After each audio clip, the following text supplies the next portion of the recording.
সবাইকে স্বাগত জানাচ্ছি ডিবিসি নিউজের সাপ্তাহিক আয়োজন স্বাস্থ্য বিষয়ক অনুষ্ঠান হ্যালো ডাক্তারে। আজ আপনাদের সাথে আমি আছি ডক্টর সৈয়দ আকরাম হোসেন। আমাদের সাথে স্টুডিওতে আছেন পিপিআরসি এর নির্বাহী চেয়ারম্যান ডক্টর হোসেন জিল্লুর রহমান ও উনি একই সাথে কনভেনার ইউএসসি ফোরাম। আমাদের আজকের আলোচনার বিষয় স্বাস্থ্য ও রাজনীতি। স্যার, আপনাকে স্টুডিওতে স্বাগত। আজকে আমরা যে কথার বিষয় নিয়ে কথা বলতে যাচ্ছি, আমাদেরকে স্বাস্থ্যকে প্রায় দেখা হয়ে থাকে সেবা খাত হিসাবে, শুধু সেবা খাত। স্বাস্থ্য কি আসলে শুধু সেবা খাত, নাকি স্বাস্থ্য রাষ্ট্রের একটি জায়গা যেখানে রাষ্ট্র সক্ষমতা, বিচার, বিশ্লেষণের একটি অগ্নি পরীক্ষার জায়গা কিনা? না, তা তো বটেই। স্বাস্থ্য একটি সেবা খাত, এটাও সত্য। স্বাস্থ্য একই সাথে একটা অর্থনৈতিক খাত, কারণ এখানে বেশ বড় ধরনের একটা প্রাইভেট সেক্টর একটা বড় বিষয়। এখানে আমাদের ওষুধ শিল্প একটা বড় বাস্তবতা আছে। একই সাথে এটা আমাদের যে সেবা ডেলিভারির জন্য, সেবা খাত তো বললাম, কিন্তু সেবা তো ডেলিভার করতে হবে। ডেলিভার কারা করবে? প্রতিষ্ঠান করবে, মানুষ করবে, চিকিৎসকরা করবে, নার্সরা করবে। এদের ম্যানেজ করা, এটার যে নীতি একটা জগৎ এখানে আছে, সেসব বিচারের সেবা অবশ্যই আরেকটি অন্যতম একটা রাষ্ট্রীয় খাত হিসাবেও বিবেচনা করা খুবই জরুরি। কেউ কেউ বলেন যে স্বাস্থ্য হেলথ ইজ পলিটিক্যাল, এটার গুরুত্ব কি? না, শুধু হেলথ না, এভরিথিং ইজ পলিটিক্যাল সেই অর্থে আর কি। কিন্তু পলিটিক্যাল এই অর্থে একটা হচ্ছে যে আমাদের তো যে কোনো দেশের সম্পদ সীমিত, সুতরাং আমি যদি স্বাস্থ্যের জন্য সম্পদ চাই, তাহলে আমার এক অর্থে চাওয়ার চাহিদাটার গুরুত্ব প্রতিষ্ঠা করতে হবে। সেই প্রতিষ্ঠার কাজটা কিন্তু এক অর্থে পলিটিক্যাল। আমি কিভাবে মানুষের প্রয়োজনটা কিভাবে অনুভব করব, মানুষ থেকে শুনতে হবে তাদের কোথায় অ্যাকচুয়ালি চাহিদাটা আছে, ওই অর্থে একটা পলিটিক্যাল। আরেক অর্থে পলিটিক্যাল যে এখানে এটা একটা বড় ধরনের অর্থনৈতিক খাত। এখানে আমরা কি বিদেশি ওষুধের উপর নির্ভর হব, নাকি দেশীয় ওষুধ শিল্পকে বিকশিত করব? আমাদের যারা প্রশিক্ষিত জনগোষ্ঠী যারা এই সেবাটা দিবে, সেই প্রশিক্ষিত জনগোষ্ঠী কিভাবে তৈরি হবে? তারা কি বিদেশ থেকে আসবে, নাকি আমাদের দেশীয়? এবং তারাও কি প্রাইভেট সেক্টর, পাবলিক সেক্টর দুই ক্ষেত্রেই? এবং সেইগুলোর মান আমি বিশেষ করে কিভাবে নির্ধারণ করব? পলিটিক্যাল কিন্তু অনেক সময় আমরা পলিটিক্যাল দুই অর্থে বোঝা দরকার। পলিটিক্যাল একটা পজিটিভ অর্থে, যে আমরা একটা বাস্তবায়নের কৌশল এখানে আছে। পলিটিক্যাল আবার নেগেটিভ অর্থে হতে পারে, যেমন আমি অতি মুনাফার লোভে আমি নিয়মকানুনগুলো রিল্যাক্স করাতে চাই, আমি পরীক্ষার স্ট্যান্ডার্ডগুলোকে কমিয়ে এক ধরনের বাণিজ্যিকরণ করতে চাই। সো অবশ্যই স্বাস্থ্য ইজ পলিটিক্যাল, কিন্তু এটার বোথ পজিটিভ অ্যান্ড নেগেটিভ ডাইমেনশনসগুলো আমাদের সংবিধানের 15 এবং 18 অনুচ্ছেদে বলা আছে এটি একটি মৌলিক অধিকার, কিন্তু এটি একটি আইনি বাধ্যবাধকতা রাষ্ট্রে বহন করতে হয় না। এই ক্ষেত্রে এটি একটি মৌলিক রাজনৈতিক অঙ্গীকার হিসাবে রাজনৈতিক দলের কাছে বিবেচিত হওয়ার প্রয়োজন। কিন্তু আমরা দীর্ঘদিন থেকে দেখতে পাচ্ছি, স্বাধীনতার পর থেকে এখন পর্যন্ত দলগুলো রাজনৈতিক ম্যানিফেস্টোতে স্বাস্থ্যের অবস্থান খুব দুর্বলতম জায়গাতে অথবা অগ্রাধিকারের ক্ষেত্রে নাই। আপনি স্যার এটাকে কিভাবে দেখেন? না, এখানে এটা দেখি, কারণ রাজনৈতিক দলগুলো তো আমাদের সে অর্থে সমাজের প্রতিনিধি। সমাজের মধ্যেই যদি স্বাস্থ্য নিয়ে ওইভাবে জোরালো গুরুত্ব দেওয়ার বিষয়টা না উঠে আসে, তাহলে রাজনীতিবিদরাও সেটা ওইভাবে নেবেন না। আমাদের নীতি নির্ধারক মহল যদি মনে করে ঠিক আছে স্বাস্থ্য আছে কিন্তু অত গুরুত্বপূর্ণ নয়, আমাদের অবকাঠামোর দিকে বেশি নজর দিতে হবে অথবা রপ্তানির দিকে নজর দিতে হবে, এই মানসিকতাগুলো কিন্তু প্রভাবিত করে। কারণ ম্যানিফেস্টোগুলো, রাজনৈতিক দলের ম্যানিফেস্টো কিছুটা হচ্ছে প্রতিফলন মানুষের চাহিদার বিষয়টা। আপনি যেটা বললেন যে স্বাস্থ্যে আমাদের সংবিধানে 15 এবং 18 অনুচ্ছেদের কথা বললেন, মৌলিক অধিকার, কিন্তু অধিকার আমি বলবো না, এটা একটা মৌলিক প্রয়োজন হিসাবে। কারণ অধিকার বললে কিন্তু একটা ভিন্ন ধরনের বাধ্যবাধকতা আসে। এটা রাষ্ট্রীয় একটা দায়িত্ব, যদি রাষ্ট্র পারে সেটা করবে। এই জন্যই অ্যাকচুয়ালি আমরা সাম্প্রতিক সময়ে, আপনিও জড়িত ছিলেন, ইউএসসি ফোরাম থেকে একটা জোরালো উদ্যোগ নিয়েছি যে স্বাস্থ্য তো বিশাল খাত, তার মধ্যে অন্যতম একটা খাত হচ্ছে প্রাথমিক স্বাস্থ্যসেবা। এই প্রাথমিক স্বাস্থ্যসেবাকে ওই মৌলিক প্রয়োজনের বদলে সাংবিধানিক অধিকারে রূপান্তরিত করা যায় কিনা। কারণ এই পরিবর্তনটা হলে বাধ্যবাধকতাগুলো নতুন করে তৈরি হয়। সরকার তখন কোনো মতেই বলতে পারবে না যে ঠিক আছে এটাও দেখব, আমাদের অন্য তালিকা আছে। যদি আমি সাংবিধানিক বাধ্যবাধকতা তৈরি করতে পারি, এবং সেটাই প্রয়োজন আসলে, এবং রাজনীতিবিদদের ম্যানিফেস্টোতে শুধু কিছু সেই অর্থে ভালো কথা থাকলো স্বাস্থ্য নিয়ে, এটা মূল বিবেচ্য বিষয় নয়। আমার মনে হচ্ছে যে তাদের সাথে রাজনীতিক মহলের সাথেও, বিশেষ করে যারা বিশেষজ্ঞ স্বাস্থ্য সচেতনতা নিয়ে যারা কাজ করেন, তাদের এই আলাপ আলোচনাটা খুব জরুরি। যে আমাদের শুধুমাত্র কিছু প্রস্তাব নয়, এগুলো বাস্তবায়ন করা কিভাবে যাবে। সবচেয়ে বড় গুরুত্ব যেটা, সেটা হচ্ছে অনেক ভালো ভালো উদ্যোগ কিন্তু বিবেচিত হয়ে আসছে বহু বছর ধরে, কিন্তু বাস্তবায়নের বাধাগুলো চিহ্নিত করা দরকার, এবং বাধাগুলো অনেক সময় নিজেদেরই আভ্যন্তরীণ। জি স্যার, আপনি যেটা বলছেন অত্যন্ত গুরুত্বপূর্ণ কথা। যে আমরা জানি যে 5ই মে 2025 সালে স্বাস্থ্যখাত সংস্কার কমিশন গঠিত হয়েছিল। এর আগেই ওই দিন মাননীয় প্রধান উপদেষ্টার কাছে সেটা কিন্তু রিপোর্টটা হস্তান্তর করা হয়। ওখানে কিন্তু স্বাস্থ্যকে একটি রাজনৈতিক মৌলিক অধিকার হিসাবেই দেখা হয়েছে, এবং আমাদের সংবিধানের এই ধারাগুলোকে উল্লেখ আছে, এবং বলা হয়েছিল যে এই জন্য একটি আইনি কাঠামো তৈরি করা দরকার, যাতে সরকার যেন আইনগতভাবে বাধ্য থাকেন এই প্রাথমিক স্বাস্থ্যসেবাটা দেওয়ার জন্য, যেটার জন্য স্যার আপনি খুব উদ্যোগ নিয়েছেন, বিভিন্ন জায়গায় মোবিলাইজ করেছেন, চেষ্টা করেছেন, এখনও চেষ্টা করে যাচ্ছেন। এবং সেটা বাস্তবায়নে এই সময় আমাদের হাতে যেটুকু সময় আছে, এই সময়টা কি এরকম কোনো আইন প্রণয়নের সম্ভাবনা আছে দেখতে পান? না, আমি বলছি আইন বলতে এই মুহূর্তে অন্তর্বর্তীকালীন সরকার যেটা করতে পারে, একটা অর্ডিন্যান্স করতে। অর্ডিন্যান্স, জি স্যার। এই অর্ডিন্যান্সটা এখনও করছে। সেদিন তামাক নিয়ন্ত্রণ একটা অর্ডিন্যান্স কিন্তু হলো। জি স্যার। এটা হওয়া সম্ভব, এবং আমি মনে করি অন্তর্বর্তীকালীন সরকার নিজের লেগেসি নিয়ে যদি সচেতন হন, তারা কিন্তু এটা একটা তাদের লেগেসির জন্য খুবই একটা চমৎকার একটা লেগেসি আইটেম হতে পারে।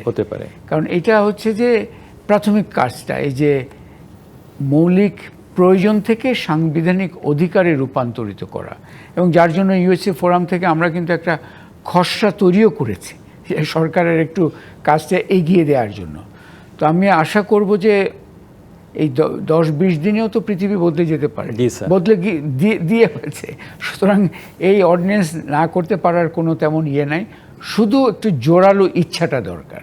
এবং আমি আশা করব যে স্বাস্থ্য মন্ত্রণালয় আছে, অর্থ মন্ত্রণালয়, পরিকল্পনা মন্ত্রণালয় এবং প্রধান উপদেষ্টা নিজেও আছেন, তারা এটার গুরুত্ব নিশ্চয়ই বুঝেন। এবং এই পদক্ষেপটা নিলে যেটা হবে যে পরবর্তী যে সরকার আসবে, তাদের কিন্তু তাদের উপর একটা বাধ্যবাধকতা তৈরি হবে, কারণ এটা নিয়ে তারা তখন আর এটা থেকে পিছু হটার কোনো অবকাশ থাকবে না। আমরা জানি যে 12ই ফেব্রুয়ারি একটি জাতীয় নির্বাচন অনুষ্ঠিত হতে যাচ্ছে, এর মধ্যে নির্বাচনী প্রচারণাও শুরু হয়ে গেছে। রাজনৈতিক দলগুলো স্বাস্থ্য খাত নিয়ে, আমাদের যেহেতু আমরা মনে করি যে স্বাস্থ্য একটি অত্যন্ত গুরুত্বপূর্ণ জায়গা, কারণ হিউম্যান সিকিউরিটি, হেলথ সিকিউরিটি খুব গুরুত্বপূর্ণ যে কোনো রাষ্ট্রের জন্যই, কারণ এরাই অর্থনীতির শক্তি, এরাই অর্থনীতিতে অবদান রাখবেন। যদি একটা মানুষ সুস্থ না থাকেন, করতে পারেন না। স্বাস্থ্যখাত সংস্কারের যে জায়গাগুলো, যদি এই অন্তর্বর্তী সরকার যদি এই কাজগুলো সম্পন্ন করে না যেতে পারেন, না যান, তাহলে আপনি কি মনে করেন যে পরবর্তী সরকারে কি যারা আসবেন তাদের কি দায়িত্বের মধ্যে পড়ে কি পড়ে না? না, অবশ্যই পড়ে, এবং তাদের ম্যানিফেস্টোতে আমি যদ্দূর দেখেছি তারা এগুলো নিয়ে কথাবার্তা বলছেন ইত্যাদি। আমি একটা কথা বলতে চাই, কেন স্বাস্থ্য গুরুত্বপূর্ণ। আমি কিন্তু একজন অর্থনীতিবিদ, এবং আমি স্বাস্থ্যের এই বিষয়টাতে এসেছি অর্থনীতির লেন্স দিয়ে প্রথমে ঢুকেছি। ওখানে দুটো বিষয় আমাকে খুব ভাবিয়েছে। একটি হচ্ছে স্বাস্থ্যের বিষয়টা আমরা ঠিক করতে না পারি, তাহলে যেটা হয় আমাদের স্বাস্থ্য খরচের কারণে একটা উল্লেখযোগ্য জনগোষ্ঠী দরিদ্র হয়ে যাওয়ার ঝুঁকিতে থাকে। তার মানে আপনি যদি স্বাস্থ্যের বিষয়টাকে নজর না দেন, আপনার কিন্তু দারিদ্র্য বিমোচন প্রচেষ্টা আরও কঠিন হবে, কারণ সংখ্যা বেড়ে যাচ্ছে। আমরা জানি যে প্রতি বছর এই আউট অফ পকেট এক্সপেন্স, মানে আমাদের স্বাস্থ্য খরচের কারণে একটা উল্লেখযোগ্য জনগোষ্ঠী দরিদ্র হয়ে যায়, এবং হয়ে গেলে তাদের জন্য শুধু স্বাস্থ্য নয়, অন্যান্য অনেক সোশ্যাল প্রোটেকশন খরচ ইত্যাদি আসবে। তার মানে স্বাস্থ্য নজর না দিলে দারিদ্র্য সমস্যা গভীরতর হয়। আর যদি ভালো করে নজর দিতে পারি, তাহলে উল্টো প্রবৃদ্ধির জন্য এটা সহায়ক, কারণ আপনি স্বাস্থ্য ভালো হওয়া মানে হচ্ছে কর্মক্ষম কর্মঠ আমাদের জনশক্তি তৈরি হচ্ছে। কারণ আমাদের যখন একটা ডিভিডেন্ড বলি, ডেমোগ্রাফিক ডিভিডেন্ড, সেটার অন্যতম একটা দিক হচ্ছে একটা স্বাস্থ্যবান একটা জনগোষ্ঠী। সো এই স্বাস্থ্যের বিষয়টা যদি আমি জোরালোভাবে নজর দিতে পারি, একদিকে সেটা ওই দারিদ্র্য বিমোচনের বিষয়টাকেও হ্যান্ডেল করতে পারে, অন্যদিকে আগামীতে যে আমাদের খুবই একটা স্বাস্থ্যের দিক থেকে বলিয়ান একটা জনগোষ্ঠী দরকার, এই যে নতুন আমি বলছি নতুন অর্থনৈতিক খাত বিকশিত হবে, সেগুলোতে কাজ করবে কারা? দুর্বল রুগ্ন প্রতিদিন হাসপাতালে দৌড়াতে হচ্ছে তারাই করবে, নাকি যাদের এগুলো করতে হয় না, তারা খুবই কর্মঠ, তাদের শক্তি আছে, তাদের এনার্জি আছে, সেই ধরনের জনগোষ্ঠী? দুই দৃষ্টিকোণ থেকে স্বাস্থ্যের খুবই গুরুত্বপূর্ণ।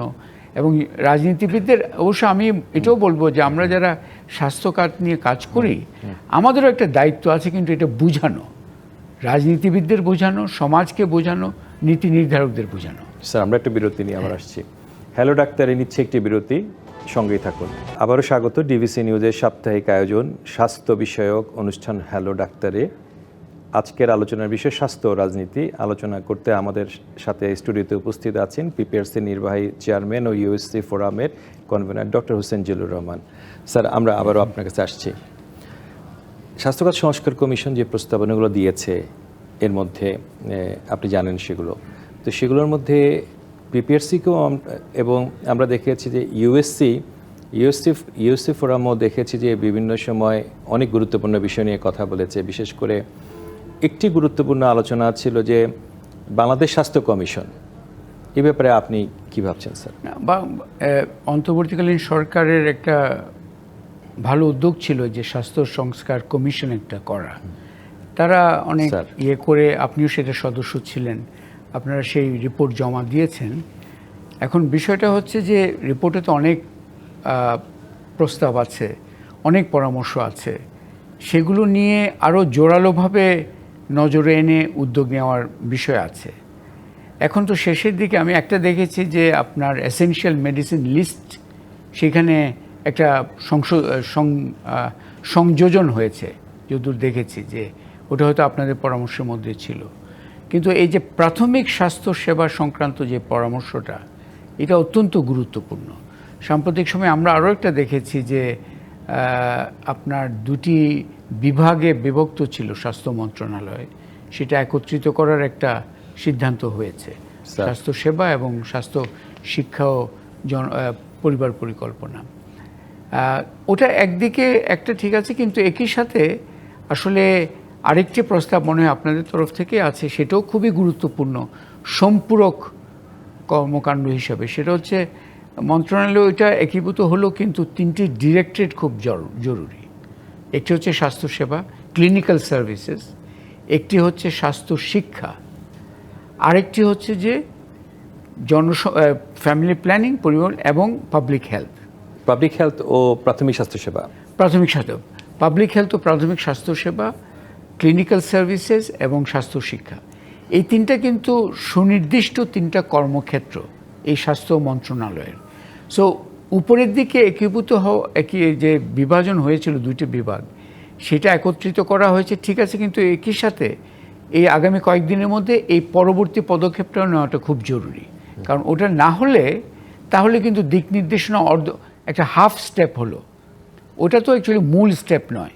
উপরের দিকে যে একীভূত হলো, মূল স্টেপ হচ্ছে যে স্বাস্থ্য খাতের যে সুনির্দিষ্ট তিনটি ক্ষেত্র, একটা হচ্ছে ক্লিনিক্যাল সার্ভিসেস, একটি হচ্ছে স্বাস্থ্য শিক্ষা, আরেকটি হচ্ছে প্রাথমিক স্বাস্থ্য সেবা এবং পাবলিক হেলথ।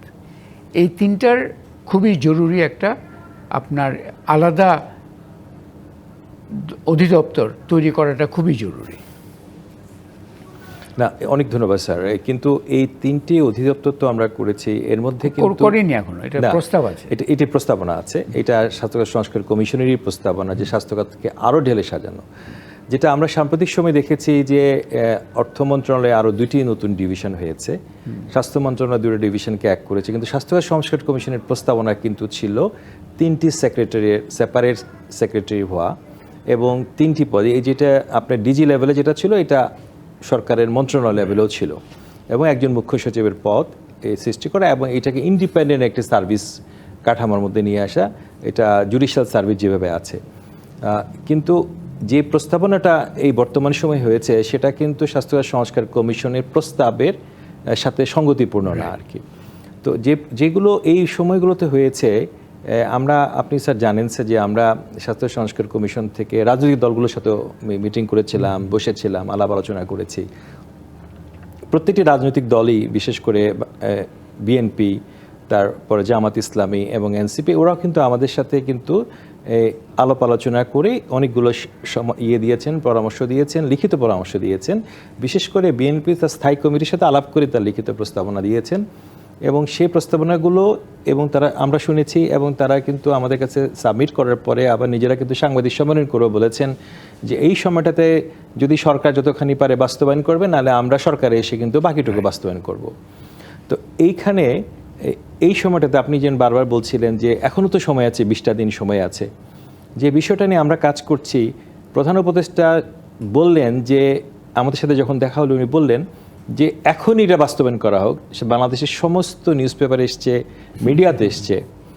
তো এখন স্যার এই মুহূর্তে কি আপনি প্রধান উপদেষ্টার উদ্দেশ্যে কিছু বলতে চান যে উনার কি এই মুহূর্তে কোনো রোল প্লে করার কিছু আছে?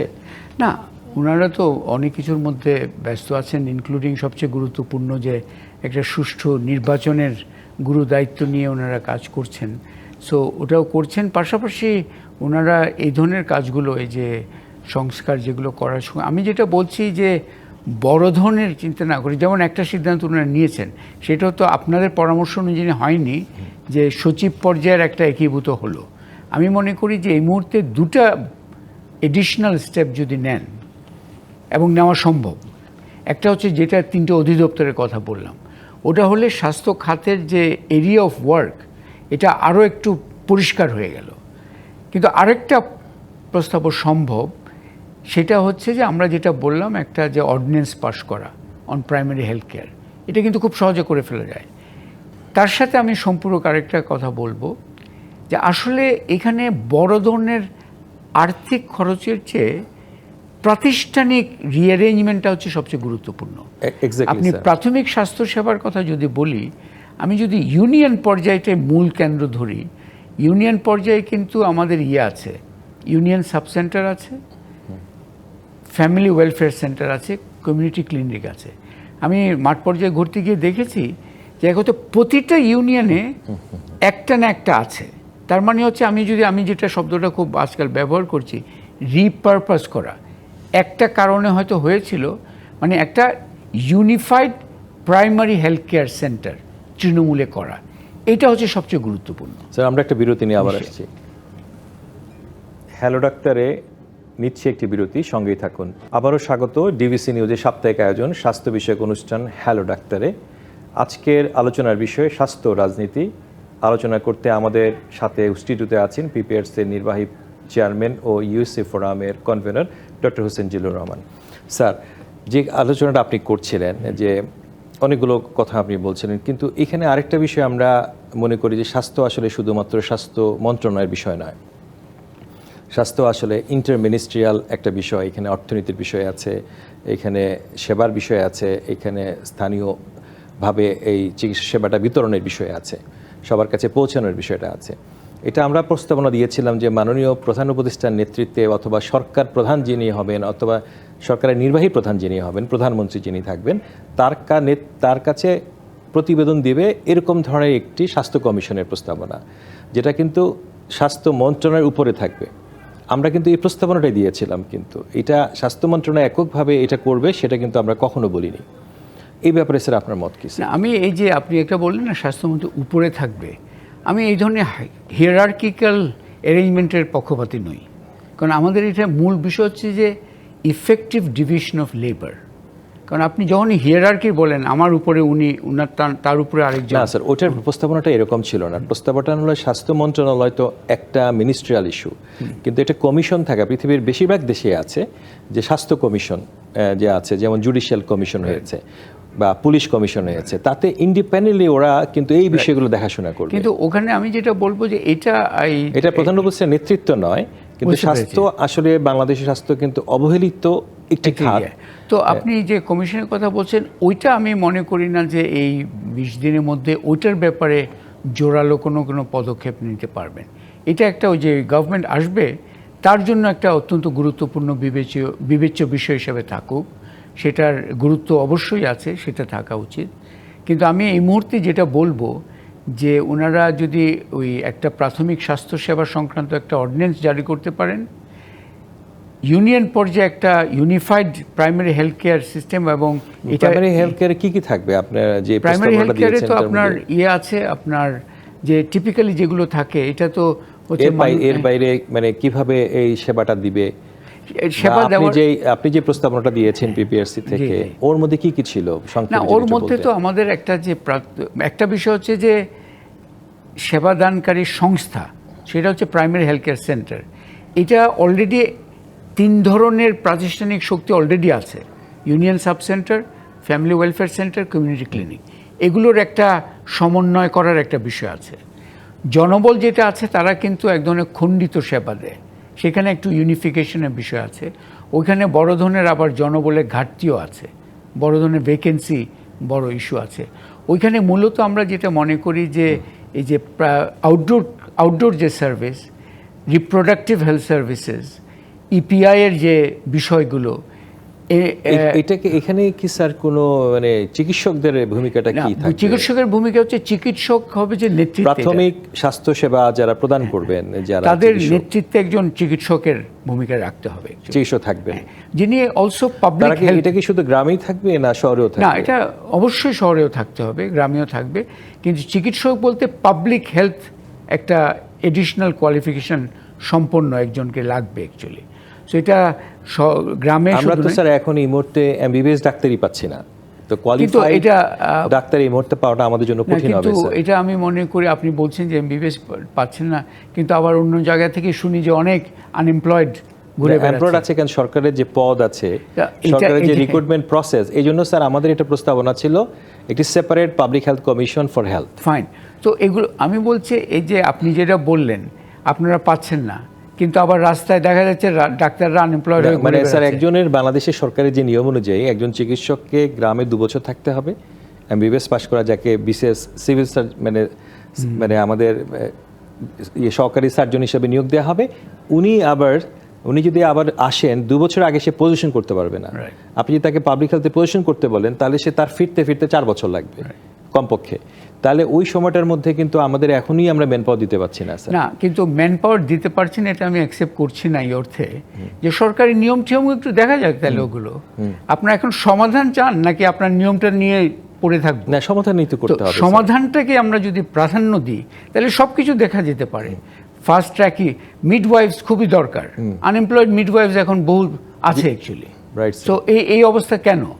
একদিকে প্রয়োজন, আরেকদিকে কর্মসংস্থানের ঘাটতি, কিন্তু আমরা নিয়ম এরকম ইত্যাদি বললে তো কোনো অবকাশ নেই, করছি না। জি স্যার।